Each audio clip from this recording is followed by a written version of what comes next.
sebelum lulus interview, ngotot minta biar cepet bisa ikut interview. Tetapi setelah lulus interview, malah minta di-cancel atau mengundurkan diri. Why?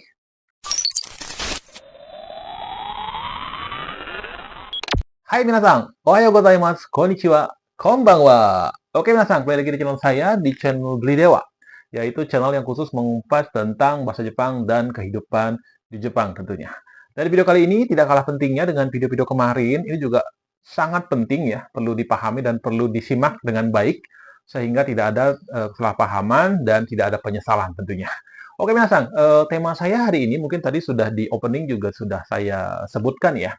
Jadi akhir-akhir ini banyak banget siswa yang masuk LPK ataupun masuk Nihongo Gakko ya, ketika dia masuk pengen banget cepet dapat kerja, pengen banget cepet-cepet bisa ikut interview, walaupun bahasanya belum begitu ya dan pemahamannya juga belum begitu, tapi ngotot ingin cepet-cepet ikut interview.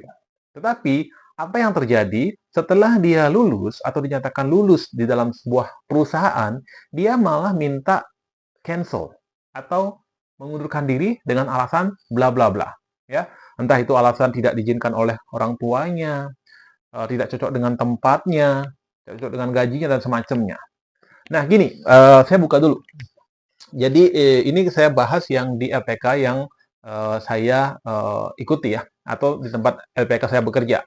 Nah, di tempat saya bekerja ini, kami sangat, apa ya, tentang informasi itu kita sangat open sekali.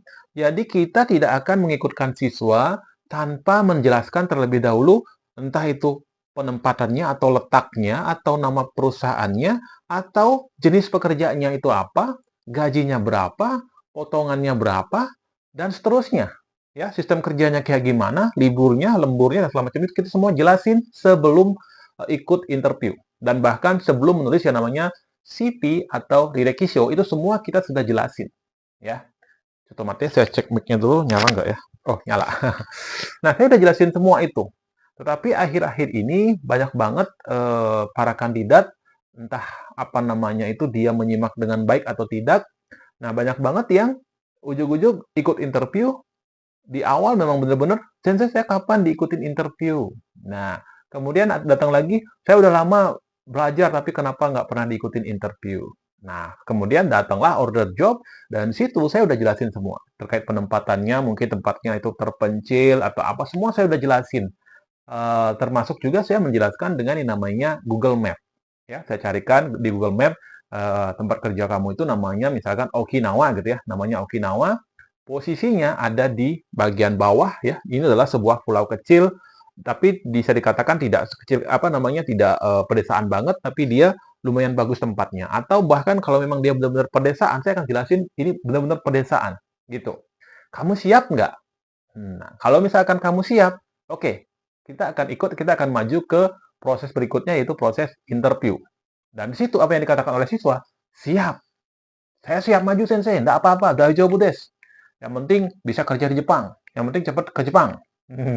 Padahal di situ saya udah ketawa dalam hati. Nah, ini pemahaman yang salah. Nah, kemudian singkat cerita, kita udah masuk ke step yang namanya interview, ya. Dan biasanya kalau di LPK saya itu, kita mau jadi juga rekanan di luar sana atau di Jawa, itu kita gratisin kita gratisin masalah transportasi, kita gratisin intinya, ya.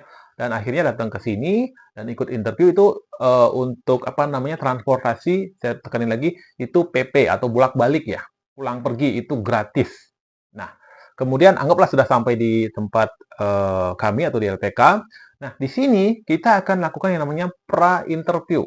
Di pra-interview ini kita akan jelasin lagi, ya, termasuk penempatannya di mana, gajinya berapa, lemburannya ada atau enggak, dan semuanya kita jelasin lagi. Sehingga di hari berikutnya barulah masuk ke interview yang sebenarnya. Tetapi di sini banyak banget ya, pada saat interview dia ikut semangat banget, ya. Tetapi apa yang terjadi setelah pemilihan ya, setelah interview kan ada pemilihan, sehingga siapa yang diterima itu akan keluar nama-namanya dan kita umumin. Nah, kita umumin. Nah, biasanya setelah interview itu kita berikan waktu seminggu atau 10 hari lah untuk pulang dulu ke rumah untuk mempersiapkan segala dokumen yang diperlukan. Nah, apa yang terjadi setelah mereka pulang, Dan saya juga nggak tahu kenapa, dan kebanyakan dari mereka, bukan kebanyakan sih, ada beberapa, saya juga nggak mau terlalu banyak juga, kan juga jumlahnya tidak terlalu banyak, tapi sering ada, gitu ya.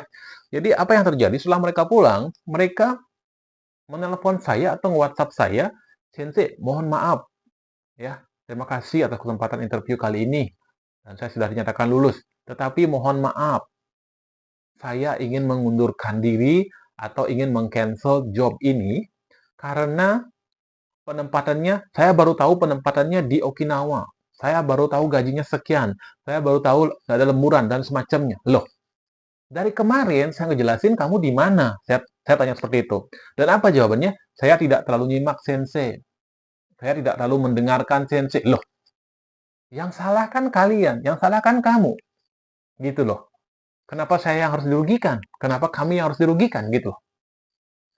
Oleh sebab itu, pesan saya buat kalian yang ingin nyari job atau ingin ikut interview, tolong, kalau misalkan ada penjelasan seperti yang saya jelaskan di awal tadi terkait penempatan, gaji, lemburan, jam kerja, dan semacamnya itu, tolong disimak baik-baik. Silahkan buat kertas ya. Kertas kayak gini. Yang penting ditulis. Ya, yang penting-penting ditulis. Yang nggak paham, di memo dulu, ditulis dulu. Ntar ditanyain. Gitu. Karena sampai saat ini banyak banget yang tanpa kertas, tanpa buku. Cuman blongok ini doang. Hai sensei, hai wakarimashita. Ujung-ujungnya lupa. Ya, oleh sebab itu benar-benar nanti kalau memang ada kesempatan kayak gitu lagi, silahkan disimak baik-baik. Ya, dan saya juga tidak menyalahkan kalau kalian ingin mengundurkan diri itu juga sah-sah saja. Itu hak kalian. Ya, itu memang kalau malah lebih bagus kalau kalian misalkan ingin mengundurkan diri itu di Indonesia atau sebelum berangkat ke Jepang. Tetapi tolonglah, kalau bisa lebih cepat lagi. Jangan ikut interview dulu baru mengundurkan diri. Itu benar-benar repot. Ya, jadi saya harus laporan juga ke Jepang menyatakan bahwa si anak ini mengundurkan diri. Terus saya tidak mungkin untuk berbicara atau mengatakan dengan alasan dia baru tahu kalau penempatannya di Okinawa. Nah, kalau dengan ini alasannya, saya yang nggak becus. Nggak becusnya kenapa? Berarti kamu nggak ngejelasin dong order jobnya kayak gimana, penempatannya di mana, gajinya berapa. Nggak jelasin dong. Saya nggak becus jadi. Jadi tolong buat teman-teman yang bakal ikut interview, walaupun dijelasin atau tidak, malah kalau tidak ada penjelasan tentang job desk-nya atau kriteria-kriteria yang saya jelaskan tadi itu, silahkan kalian tanyakan.